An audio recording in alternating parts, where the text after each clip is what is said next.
There is a country in Africa where the Nile splits in two. The Blue Nile flows from Ethiopia. The White Nile flows from Uganda. They meet in Khartoum, my city, and become one river, one Nile, flowing north through the desert toward Egypt and the sea. The meeting point is called Al-Mugran. You can stand on the bridge and see the two waters merging, one darker, one lighter, becoming something new. I have always thought that Al-Mugran is the perfect metaphor for Sudan, because Sudan is a country where two worlds meet and struggle to become one, the Arab North and the African South, Islam and Christianity, desert and jungle, the oppressor and the oppressed. For decades, these two worlds have collided, and the collision has produced war, famine, genocide, and suffering on a scale that the world has mostly chosen to ignore. I was born in the collision zone, in Khartoum, the capital, the place where the rivers meet and the worlds collide. I grew up as an Arab Muslim Sudanese woman, the dominant identity, the privileged side, the side that controlled the government, the army, the mosques, and the story. I was taught that this identity was a blessing, that being Arab was noble, that being Muslim was righteous, that being Sudanese, Northern Sudanese, was a gift from God. And then I discovered that the God who gave me these gifts was not the God I thought he was. That the river I was standing in had a different source. That the meeting point was not Khartoum. It was a cross. My name is Amira. I am 30 years old. I am from Khartoum, Sudan. And this is the story of a woman who was born on one bank of the river and was carried, by love and suffering and grace, to the other side. Khartoum is a city built on sand. Literally, the city sits at the edge of the Sahara Desert, and the sand is everywhere. In the air, in your hair, between your teeth, on every surface. During haboobs, the massive dust storms that sweep across the city, the sky turns orange and the world disappears behind a wall of sand. You cannot see your hand in front of your face. The sand fills everything. It is inescapable. The sand is a metaphor too, because in Sudan, certain things are inescapable. Identity is inescapable. Religion is inescapable. The hierarchies of race and tribe and faith are as pervasive as the sand. They get into everything, and no matter how hard you try to brush them off, they remain. I grew up in the Riyadh district of Khartoum, a middle-class neighborhood, neither rich nor poor. My father, Hassan, was a mid-level government official in the Ministry of Agriculture. He was a tall, thin man with dark skin and kind eyes, devout in a quiet, dignified way. He prayed 5 times daily. He read the Quran every morning before work. He treated our mother with respect, and us children with firmness tempered by tenderness. He was not a bad man. He was a good man, a genuinely good man, shaped by a system that told him his goodness depended on his faith, and his faith depended on his identity. My mother, Sophia, was a homemaker. She had studied nursing at the University of Khartoum before marriage, but had given up her career to raise us, a decision that was partly choice and partly cultural expectation. She was warmer than my father, more expressive, more prone to laughter and tears. She was the one who told us stories at night, stories from the Quran, stories from Sudanese folklore, stories about the Prophet Muhammad and his companions. She was also the one who enforced the rules, the hijab, the prayers, the fasting, the behavior code that governed every aspect of a Sudanese Muslim girl's life. I have 3 siblings, my older brother Tariq, my younger brother Khalid, and my younger sister Huda. Tariq was the golden child, brilliant, obedient, everything a Sudanese Muslim family could want in a firstborn son. Khalid was quiet and artistic, drawing pictures in notebooks when he was supposed to be studying Quran. Huda was the baby, spoiled, cheerful, and utterly unaware of the complexities that surrounded her. Sudan, under Omar al-Bashir, the dictator who ruled from 1989 to 2019, was an Islamic state. Sharia law was the basis of the legal system. The National Islamic Front, later renamed the National Congress Party, controlled the government, the military, and the security services. Islam was not just the dominant religion, it was the state ideology, the identity of the nation, the lens through which everything was seen and judged. In this system, being a Muslim Arab Sudanese was the default, the norm, the standard, the measure of belonging. Being anything else, Christian, animist, African, Southern, was a deviation, an inferiority, a problem to be solved, by conversion if possible, by force if necessary. I did not understand this as a child. Children do not see systems. They see families, neighborhoods, schools, friends.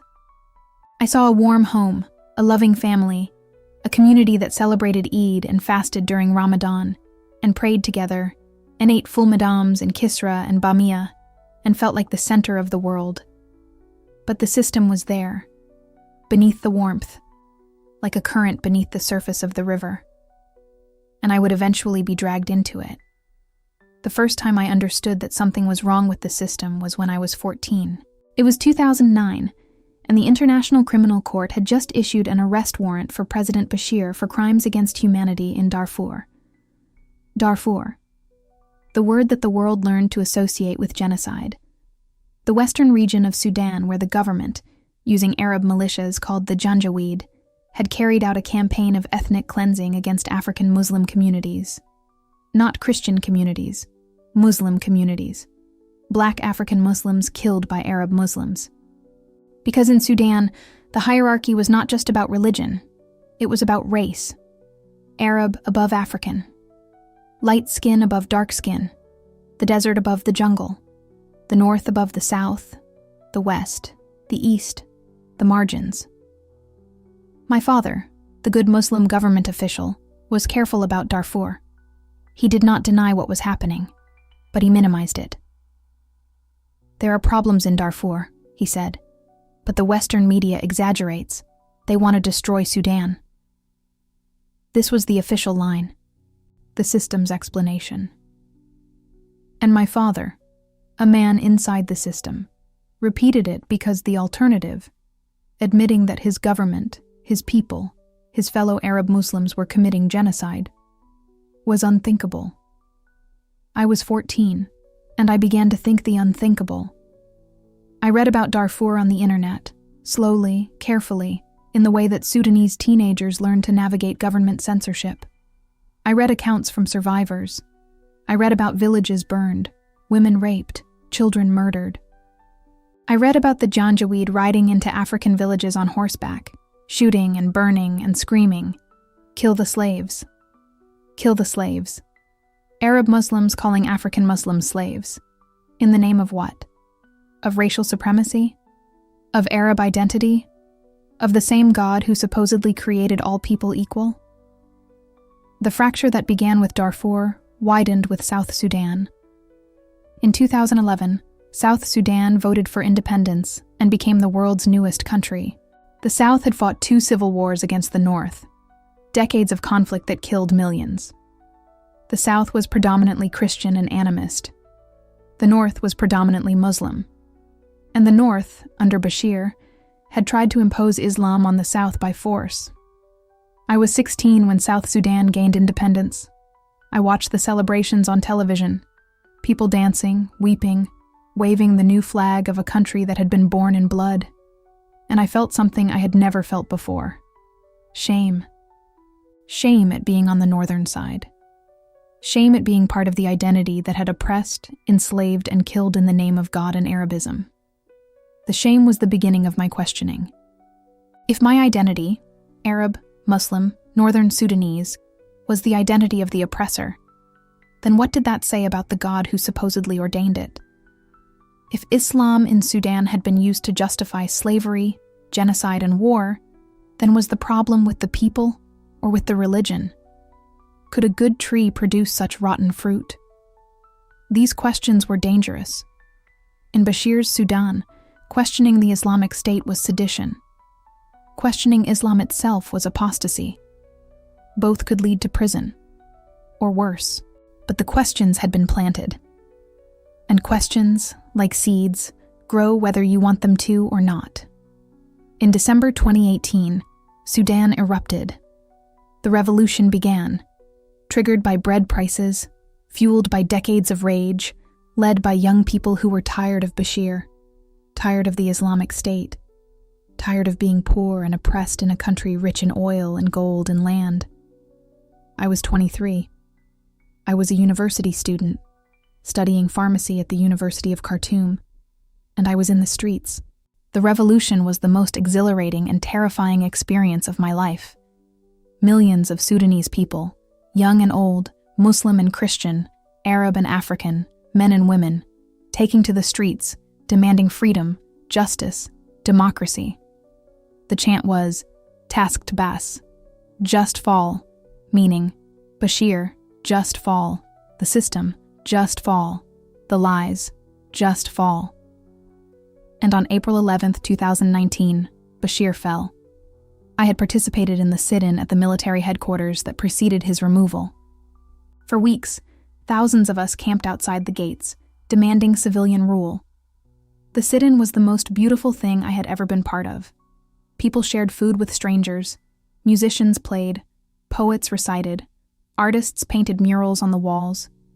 Women stood at the front of the crowds, their voices louder than anyone, their courage a rebuke to every institution that had told them to be silent. The sit-in taught me something the mosque never had, that God is present in the cry for justice, that the hunger for freedom is a spiritual hunger, that the people demanding dignity in the streets were closer to God than the imams blessing the dictator in the mosques. The military removed him. The streets exploded in joy. People danced on cars. Women ululated. Strangers hugged strangers. For a brief, beautiful, impossible moment, Sudan was united. The two worlds, Arab and African, Muslim and Christian, North and South, were dancing together. But the joy was short-lived. The military did not hand power to civilians. A transitional government was formed, then undermined, then overthrown by a military coup in 2021. And then in April 2023, the catastrophe. War broke out between the Sudanese Armed Forces and the Rapid Support Forces, the RSF, the successor to the Janjaweed, the same militia that had committed genocide in Darfur. Khartoum became a war zone. My city, my streets, my university. The places I had walked to school, bought sandwiches, met friends, all of it, torn apart by artillery, airstrikes, and the indiscriminate violence of two armies that cared more about power than about the millions of civilians caught between them. My family fled.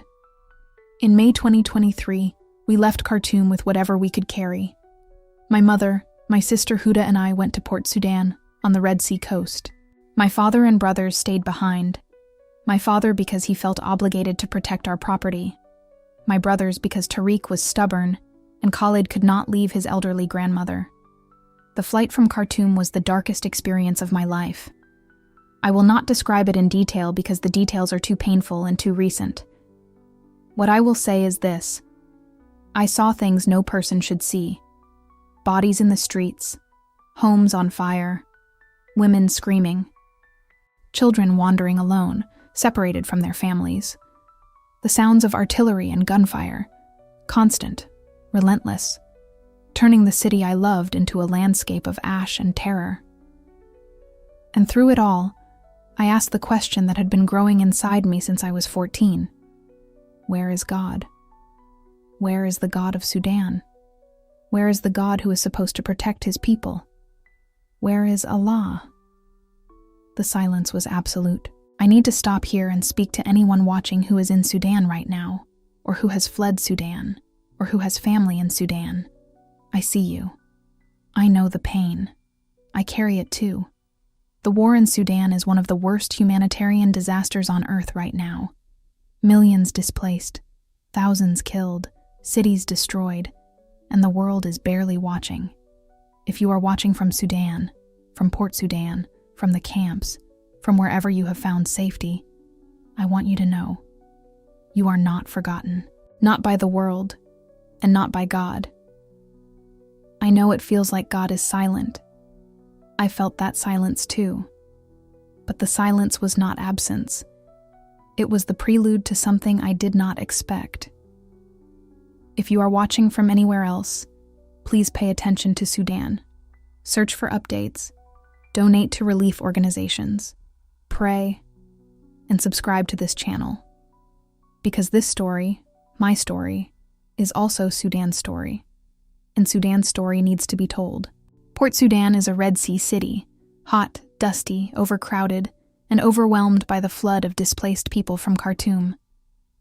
We arrived in May 2023 and found shelter in a relative's house. 10 people in 3 rooms, sleeping on the floor, sharing one bathroom, eating whatever was available. I was 28.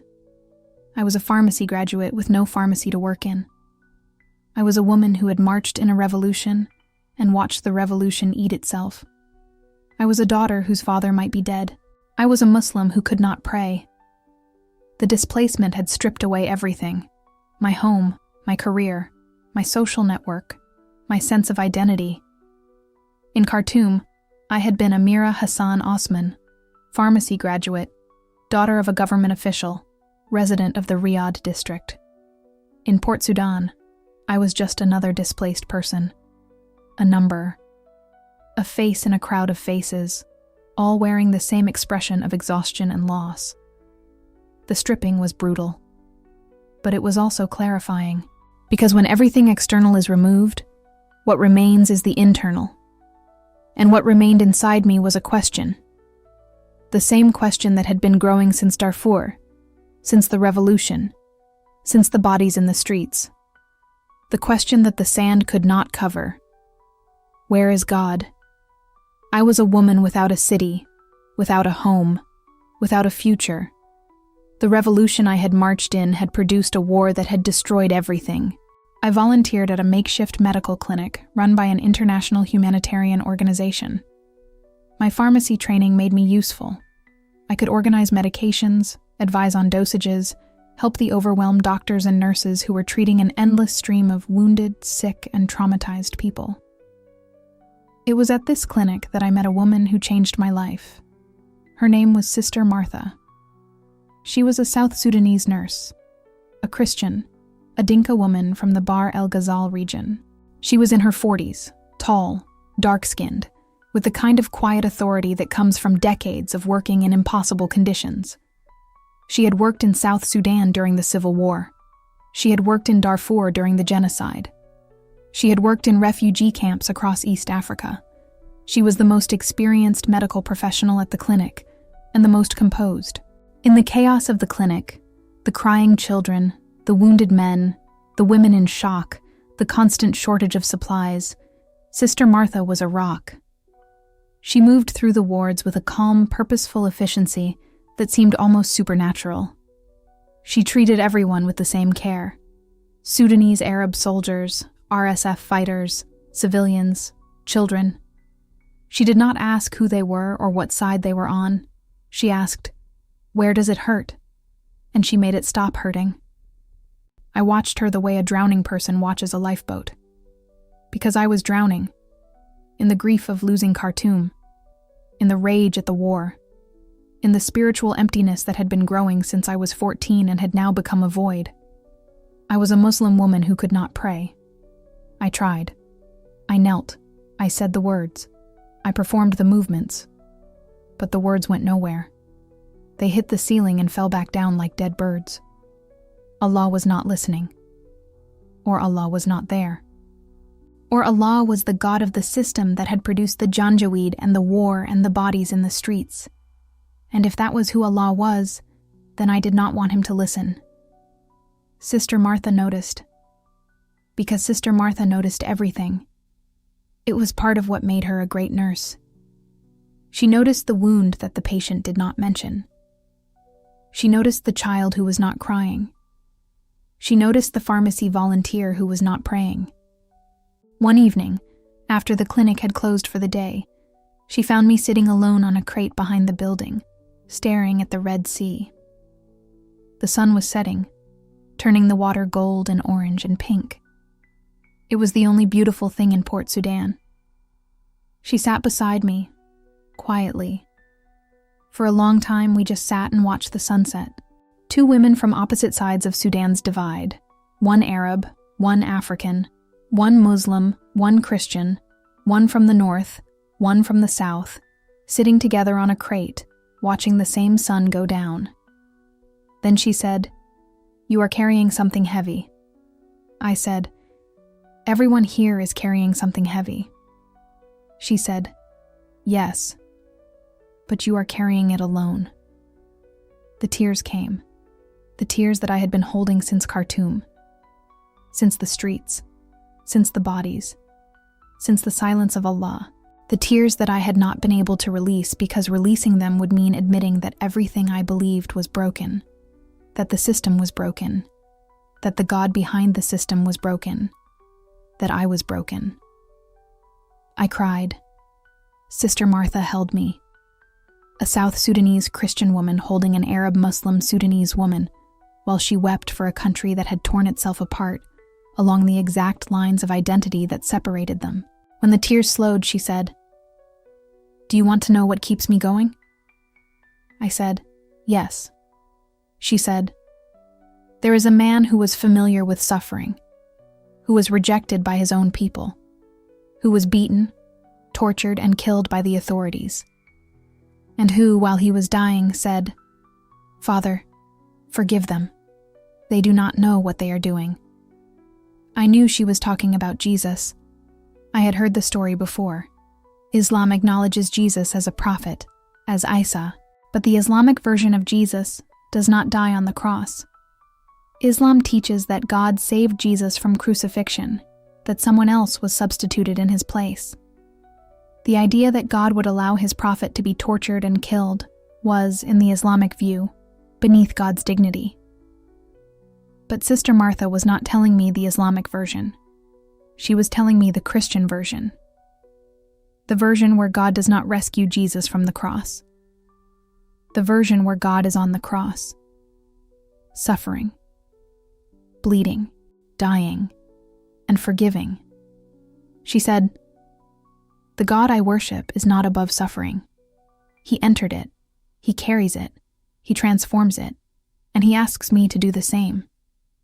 I looked at this woman, this South Sudanese woman, whose people had been enslaved, bombed, starved, and killed by my people, by Arab Muslims, by the system I was born into. And she was not angry. She was not bitter. She was not seeking revenge. She was treating our wounded. She was holding me while I cried. She was telling me about a God who forgives his killers while dying on a cross. Something cracked inside me, not the fracture of doubt that had been growing since I was 14, a different kind of crack, the crack that light makes when it enters a dark room through a broken wall, the crack that grace makes when it enters a life through a broken heart. Sister Martha gave me a Bible, an Arabic Bible. She had several, brought from South Sudan for the Christian displaced people in Port Sudan. I took it the way a person takes medicine, not eagerly but desperately. I needed something. Allah was silent. The system was broken. The country was burning. I needed a God who was not silent. I started reading. Not from the beginning. Sister Martha told me to start with the Gospel of Luke. Luke was a doctor, she said. He understood suffering. Start there. I read Luke in the evenings, in the small room I shared with my mother and Huda. My mother saw the Bible and said nothing. She was too exhausted by the displacement, too consumed by worry about my father and brothers, to have the energy for a theological argument. Huda was too young to understand, so I read in plain sight, an Arabic Bible open on my lap, in a room full of displaced Muslim women, and nobody said a word. Luke's Gospel captured me from the first chapter. The Song of Mary, the Magnificat, where a young, poor, unmarried woman learns that she will bear the Son of God, and she sings, "He has brought down rulers from their thrones, but has lifted up the humble. He has filled the hungry with good things, but has sent the rich away empty." Brought down rulers, lifted up the humble, filled the hungry, sent the rich away empty. This was the opposite of Sudan. In Sudan, the rulers were on their thrones, and the humble were on the floor. The hungry were starving, and the rich were feasting. The system that called itself Islamic was producing the exact opposite of what Mary's God was promising. Mary's God was a revolutionary, a God who inverted the hierarchies, who stood with the poor against the powerful, who chose a young woman from a backwater village to carry the most important message in history. This was not the God of the Sudanese Islamic State. This was a different God, a dangerous God, a God who would demolish the system and build something new on the ashes. I read about the birth of Jesus, in a stable, among animals, in poverty. The God of the universe, born in the most humble circumstances imaginable. Not in a palace, not in a mosque, in a feeding trough. The King of Kings, arriving not with armies and trumpets, but with straw and starlight. In Sudan, power came with armies, with the RSF and their trucks mounted with machine guns, with the SAF and their airstrikes, with the generals and their compounds and their wealth stolen from the people. Power, in Sudan, was violence. But this God's power was vulnerability. This God's strength was weakness. This God's weapon was love. And his throne was a cross. I read the parables. The Good Samaritan, a story about a man beaten and left for dead, ignored by the religious leaders, saved by a foreigner from a despised ethnic group. In Sudan, the despised ethnic group was the South Sudanese, the Dinka, the Nuer, the people my culture had called Abid, slaves. And in Jesus' story, it was the slave who showed mercy. It was the despised one who saved. It was the outsider who proved to be the neighbor. Sister Martha was my Good Samaritan, a South Sudanese woman from the people my people had oppressed, stopping on the road to help me, binding my wounds, carrying me to the inn, paying the cost. The parallels between the Bible and my life were so precise, so personal, so impossible to dismiss as coincidence, that by the time I finished Luke, I knew I was not reading a book. I was reading a letter, written to me, by a God who knew my name. I want to tell you about 2 more passages in Luke that shattered me, because they speak directly to Sudan. The first is the story of Jesus weeping over Jerusalem. In Luke chapter 19, Jesus approaches the city that will soon kill him. He looks at it from a distance, and he weeps.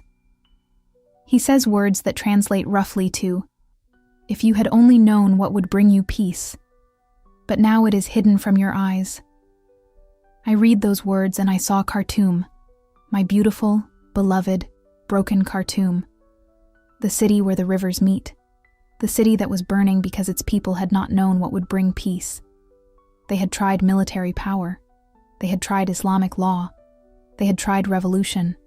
None of it brought peace. Because peace does not come from systems or armies. Peace comes from a person. And that person was weeping over my city, the way he wept over Jerusalem. The second passage was the crucifixion itself. Chapter 23. 2 criminals were crucified alongside Jesus. One mocked him. The other said words that amount to, "Remember me when you come into your kingdom." And Jesus replied, "Today you will be with me in paradise." A criminal. A man who had done terrible things. No time left to earn redemption. No deeds to offer. No rituals to perform. And Jesus said, "Today. Not tomorrow. Not after penance. Today. Paradise. With me." That was the God I needed. Not a God who demanded performance. A God who could say today to a criminal on a cross.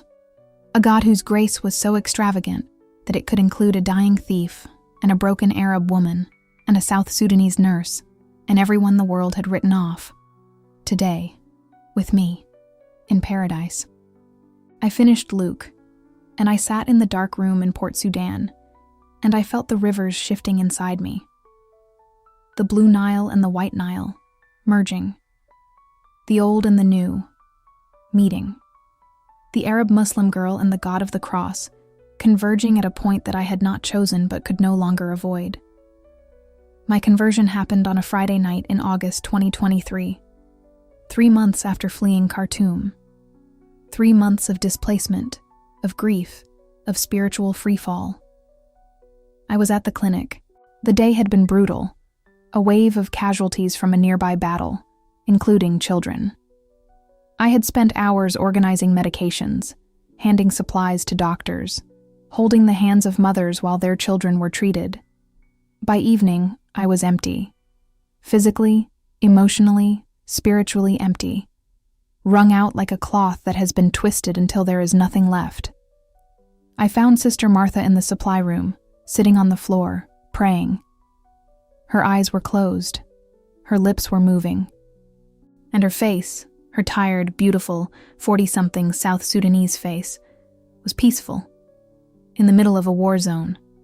After a day of blood and screaming and suffering, peace. I sat beside her. She opened her eyes. She looked at me, and she said, "Are you ready?" I did not ask. Ready for what? I knew. She knew. The months of reading, of questioning, of watching her live the faith that I was studying, they had all been leading to this moment. The moment of surrender. I said, "I am ready." She took my hands, and she prayed. In Arabic, beautiful, South Sudanese accented Arabic. The Arabic of a woman who had learned the language of her oppressors and was now using it to introduce one of those oppressors to the God who loves both the oppressor and the oppressed. She said, "Lord Jesus, Amira is coming to you. She is broken. She is empty. She has been carrying a weight that no person should carry. Take the weight. Fill the emptiness. Heal the brokenness, and show her that you have been loving her since before she was born." Then she looked at me and said, "Your turn." I said, in Arabic, "Yasu, Ana atik hayati." Jesus, I give you my life. 5 words, the most honest words I had ever spoken, not recited, not performed, not said to please a family or a community or a system, said to a person who was in the room, a person who had been waiting, through Darfur, through the revolution, through the war, through the flight from Khartoum, through the months in Port Sudan, waiting for this moment, for these 5 words, from this woman. The peace came like water, like the Nile, slow, deep, unstoppable. Not the absence of pain, the presence of love in the midst of pain, the assurance that the suffering was not the whole story, that there was a God who had entered suffering on a cross, in a stable, in a war zone in Sudan, and was transforming it from the inside. Sister Martha held me. I cried. She cried. 2 women crying on the floor of a supply room in a medical clinic in Port Sudan, surrounded by bandages and medications and the distant sound of artillery, and the peace of God that passes all understanding. I want to pause here because this moment, the supply room, the prayer, the 5 words, is the axis on which my entire life turns. Everything before it was a road leading to it. Everything after it is a road leading away from it. And the woman at the center of it, Sister Martha, the South Sudanese nurse, the descendant of people my people had enslaved. She is the most Christ-like person I have ever known. If you are watching this, and you have been hurt by someone from a different group, a different race, a different religion, a different tribe, I want you to know that the cross makes reconciliation possible. Not easy. Possible. The God who forgave his killers while dying can help you forgive yours. And forgiveness is not weakness. It is the most powerful force on earth. It is the force that turned a South Sudanese nurse into the savior of an Arab Muslim woman. It is the force that can heal Sudan. And it starts in supply rooms and broken hearts and 5 whispered words. Share this video. Share it with someone who needs to know that forgiveness is possible. And stay with me. After my conversion, I lived in a state of quiet, hidden transformation. Port Sudan was not the place to announce a conversion from Islam to Christianity. The displaced population was overwhelmingly Muslim. The social structures of Khartoum, the expectations, the hierarchies, the surveillance of neighbors and relatives, had been transplanted to the camps and the makeshift neighborhoods. A Muslim woman becoming a Christian would be met with hostility, ostracism, and potentially violence. I want to explain what the danger looked like, because people outside Sudan sometimes underestimate it. Sudan's apostasy laws were among the harshest in the world. Under the old legal code, leaving Islam was punishable by death. Even after the 2019 revolution brought some reforms, the social reality remained perilous. Converts faced mob violence, family honor responses, and persecution from community members who viewed apostasy as a betrayal of collective identity. And in the chaos of the war, the usual restraints were weaker.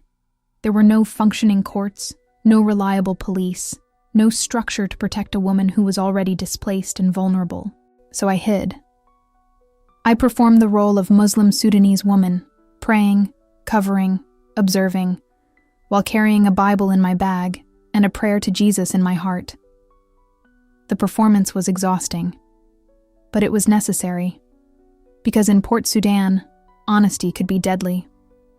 The hardest part of the hidden life was the loneliness. I could not share the most important thing that had ever happened to me with the people closest to me. My mother was 3 meters away, lying on her mat, and the distance between us was infinite. The distance between a woman who still prayed to Allah and a woman who now prayed to Jesus. The distance between the old Amira and the new one. The distance that the 5 words had created and that no amount of physical proximity could bridge. But Sister Martha and the clinic's Christian staff became my community. There were about a dozen Christians associated with the clinic, South Sudanese nurses and Eritrean and Ethiopian medical workers. They welcomed me into their fellowship, which met in a back room of the clinic after hours. We sang hymns in Arabic and English and Dinka. We read the Bible. We prayed for Sudan, for both Sudans, for the war to end, for the rivers to merge in peace. I told my mother after about 4 months. I chose a night when Huda was asleep and the house was quiet. My mother was lying on her mat, staring at the ceiling. She had been staring at ceilings a lot since we left Khartoum, the blank gaze of a displaced woman who has lost her home and does not know if her husband is alive. I said, "Mama, I need to tell you something." She looked at me. Her eyes were tired. I said, "I have found a faith that gives me peace. It is not Islam. It is Christianity. I believe in Jesus." She was quiet for a long time. Then she said, "Is this because of the war?" I said, "Partly. The war broke something in me. But the truth is, the break started a long time ago. In Darfur, in the revolution, in everything I saw about our system that did not match what I was told about our God." She processed this. Then she said something that I did not expect. She said, "Your father will be angry. If he is alive, he will be very angry." The "if he is alive" broke something in me. My mother, in the middle of receiving the worst news a Sudanese Muslim mother can receive about her daughter, was also carrying the uncertainty of whether her husband was alive. The war had taken everything. Her home, her security, her certainty, and now her daughter's faith. I held her hand. I said, "Mama, I am still your daughter. I am still Amira. My faith has changed. My love for you has not." She squeezed my hand. She did not say, "I accept." She did not say, "I reject." She squeezed my hand. She did not let go for a long time. We sat together in the dark room, holding hands, and the silence between us was not empty. It was full of grief and love and confusion, and the raw, primal bond between a mother and a daughter that no religion can create and no apostasy can destroy. The next morning, she made me breakfast. Full madames. The same breakfast she had made me every morning since I was a child. The beans simmered in oil with cumin and lemon. The bread torn by hand. The tea poured with the precise sweetness that only a Sudanese mother knows. She did not mention the conversation. She just made breakfast. And in that breakfast was her answer. Not theology, not acceptance. Love. Practical, nourishing, full mesdames and tea love. The love of a Sudanese mother who has lost her home and her city and her certainty, and will not also lose her daughter. I ate every bite. And every bite tasted like grace. And in that squeeze was everything. The grief, and the love, and the confusion, and the exhaustion of a woman who has no more energy to fight. Who just wants her family together. Who just wants the war to end. Who just wants to stop staring at ceilings. My father, we learned, was alive. He and my brothers had remained in Khartoum through the worst of the fighting, and had eventually managed to leave for Egypt. Communication was sporadic. I have not told him about my conversion.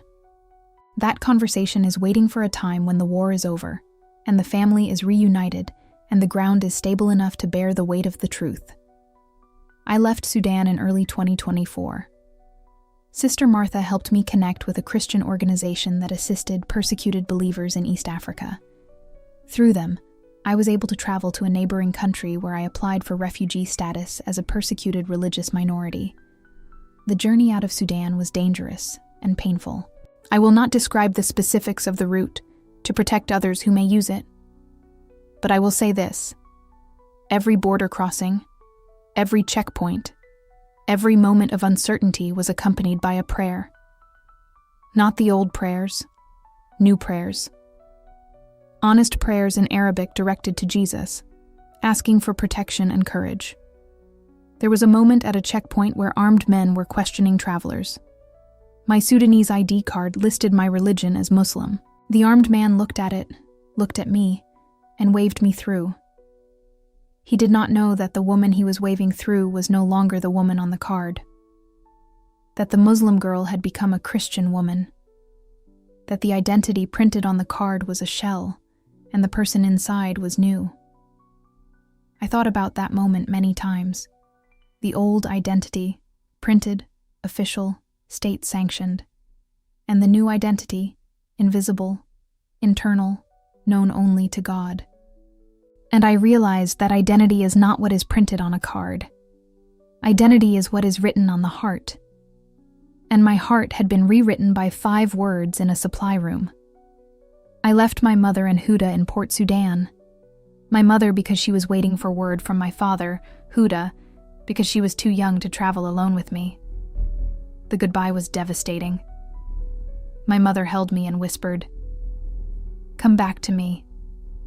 Not, "Come back to Islam." Just come back to me.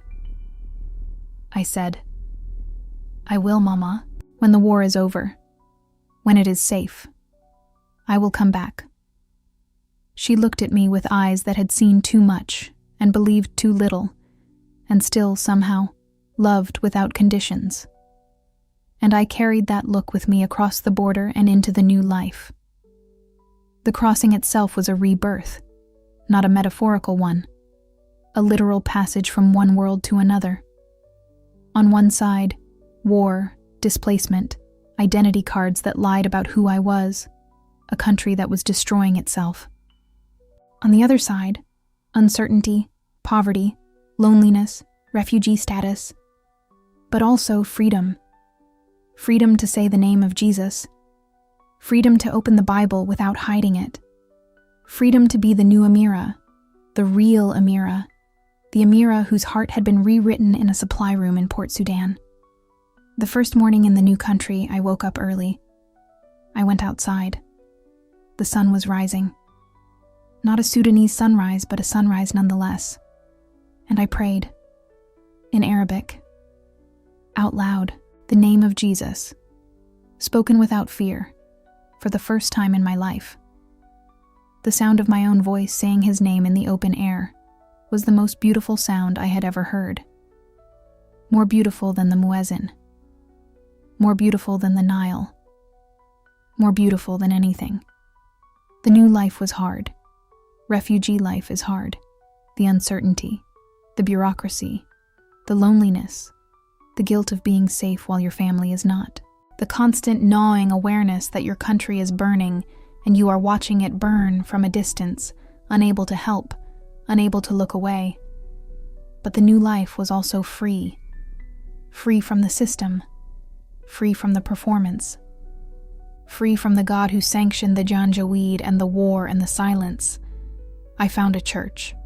A vibrant, multicultural church with Sudanese, South Sudanese, Eritrean, Ethiopian, and Somali members.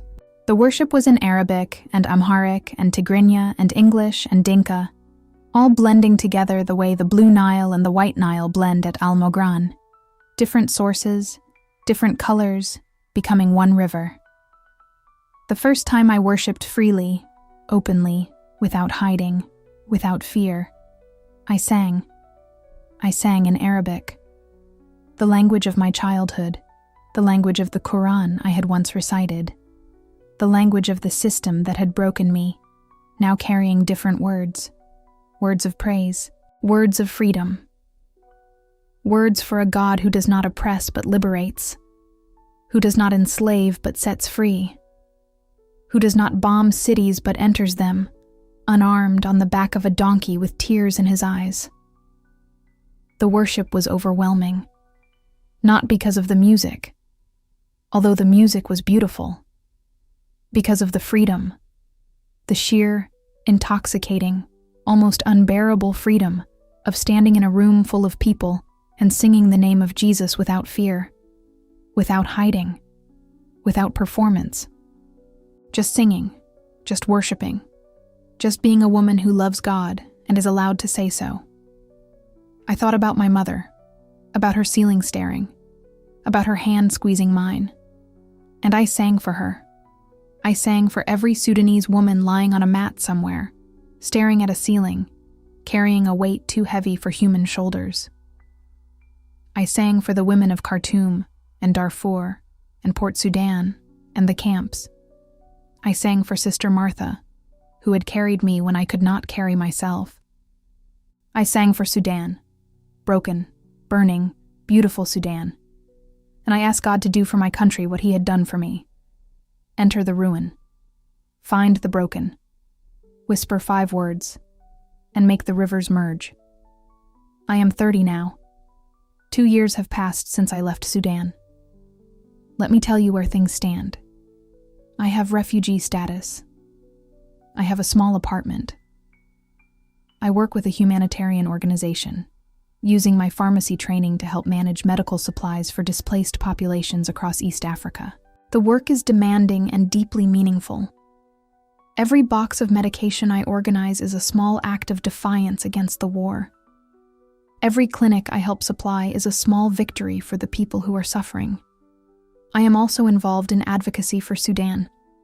I write. I speak when invited. I tell the story of a country that the world is forgetting.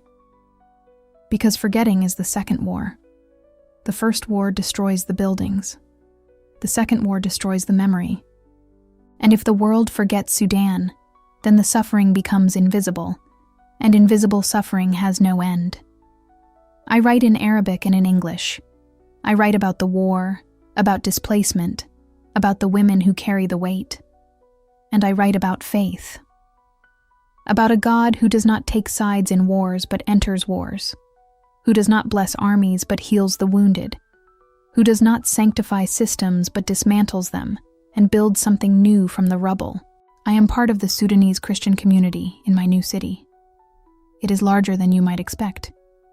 There are more Sudanese Christians than the world realizes, many of them converts from Islam, many of them displaced by the war. We meet, we worship, we cook Sudanese food, ful madams and kisra and bamia, and we share our stories. Every story is unique. Every story involves a collision with the system and a discovery of a God who is bigger than the system. Sister Martha is still in Port Sudan, still at the clinic, still treating the wounded and holding the broken. We communicate regularly. She calls me Binti, my daughter. I call her Ummi Martha, Mother Martha. She is the Good Samaritan. She is the proof that the cross can bridge the divide between Arab and African, between oppressor and oppressed, between the two banks of the Nile. My mother and Huda are now in Egypt, reunited with my father and brothers. Communication is limited, but regular. My mother knows about my faith. My father does not. Or if he does, he has not acknowledged it. My mother protects my secret with the fierce, quiet loyalty of a Sudanese mother who will protect her children against anything, even the truth. Huda, my baby sister, is growing up fast. She is 17 now. She asks me questions, careful questions, the kind that a Sudanese girl asks when she is curious but not yet brave. I answer honestly. I do not push. I trust the God who found me in a supply room in Port Sudan to find her in his own time, in his own way. I pray for Sudan every single day. I pray for the war to end. I pray for the rivers to merge in peace. I pray for the system to crumble and something new to grow in its place. I pray for the women of Khartoum and Darfur and Port Sudan and the camps. The women who are carrying the weight of the war on their backs and their bodies and their hearts. I pray for the children who are growing up in displacement, who have never known a Khartoum without war, who deserve a country that is worthy of their dreams. And I pray for Sister Martha, the woman who sat on a crate with me and watched the sunset, the woman who held me while I cried, the woman who introduced an Arab Muslim oppressor's daughter to the God who forgives oppressors. She is the Nile, both rivers, flowing together, becoming one. I want to share one more thing before I close, something that happened recently that captures where I am. I was at church. The worship was in Arabic, a song with a melody that was unmistakably Sudanese. The rhythms of the drum, the lilt of the Arabic, the call and response pattern that every Sudanese person recognizes. And the words were about rivers merging, about God meeting us at the point where our old life and our new life converge. I sang with the full voice of a woman who has lost her country and found her God. I sang with the grief of Khartoum and the hope of the cross and the love of Sister Martha and the memory of my mother squeezing my hand. I sang until I was crying and could not tell where the singing ended and the crying began. Because in worship, there is no difference. The tears and the songs are the same language. After the service, a young Sudanese man approached me, recently arrived, still carrying the dazed look of the newly displaced. He said, "You're singing? It sounded like home." I said, "It is home, a different home, but home." He looked confused and hungry and lost, the way I had looked on that crate by the Red Sea. I said, "Would you like to talk? I have a story, and I have tea." He sat down. I made Sudanese tea, strong and sweet, with cinnamon and cloves. And I told him about Sister Martha, about the supply room, about the 5 words, about a God who enters the war and says today to the broken. He listened, the way I had listened to Sister Martha, with the desperate attention of someone drowning who has been thrown a rope. I do not know what will happen. That is not my business. My business is to tell the story, to make the tea, to be the rope, and to trust the God who found me in Port Sudan to find every Sudanese person who is drowning in the flood. The rivers are merging, one story at a time, one tea at a time, one survivor at a time. I want to close with a message to the people of Sudan, all of you, North and South, Arab and African, Muslim and Christian. I want you to know that there is a God who weeps for Sudan, who weeps for Khartoum, who weeps for Darfur, who weeps for every mother staring at a ceiling, every child walking alone in a destroyed street, every family torn apart by a war they did not choose. This God does not sanctify the system. He dismantles it. He does not bless the powerful. He lifts up the humble. He does not stand with the armies. He stands with the wounded. And his name is Jesus, And he is not a stranger to Sudan. He was a refugee himself. His family fled to Egypt to escape a violent king. He knows what it means to leave home. He knows what it means to lose everything. He knows what it means to carry the weight of a broken world. To anyone carrying weight, any weight from any war, any system, any broken place, I want you to know that you do not have to carry it alone. There is a God who carries with you, who enters the supply room with you, who sits on the crate with you, who watches the sunset with you, and who says gently, persistently, lovingly, "Give me the weight. I can carry it. I have been carrying it since the cross." And to the Sister Marthas of the world, the people who cross the lines, who love the enemy, who bind the wounds of the oppressor's children, you are the proof that the cross is real, that forgiveness is possible, that the rivers can merge, that Sudan can heal, that the world can heal. One supply room at a time, one sunset at a time, one whispered prayer at a time. My name is Amira Hassan Osman. I am 30 years old. I am from Khartoum, Sudan, the city where the rivers meet. I grew up on the Arab-Muslim side. I was shaped by the system. I was fractured by the truth. I was broken by the war. And I was healed by a South Sudanese nurse who held me while I cried and introduced me to a God who forgives his killers. Sudan is still burning. The war is still raging. The rivers are still struggling to merge. But in my heart, the merging has happened. The Arab and the African. The oppressor's daughter and the oppressed's daughter. The old faith and the new. The blue Nile and the white Nile, flowing together, becoming one river, one Nile, heading toward the sea. I am that river, and the source is a cross. I do not know when I will see Khartoum again. The war continues. My city is being torn apart by men who want power more than they want peace. And I am here, far away, watching the flames on my phone screen, praying for rain. But I believe in rain. I believe because I have experienced it. The rain of grace that fell on me in a supply room.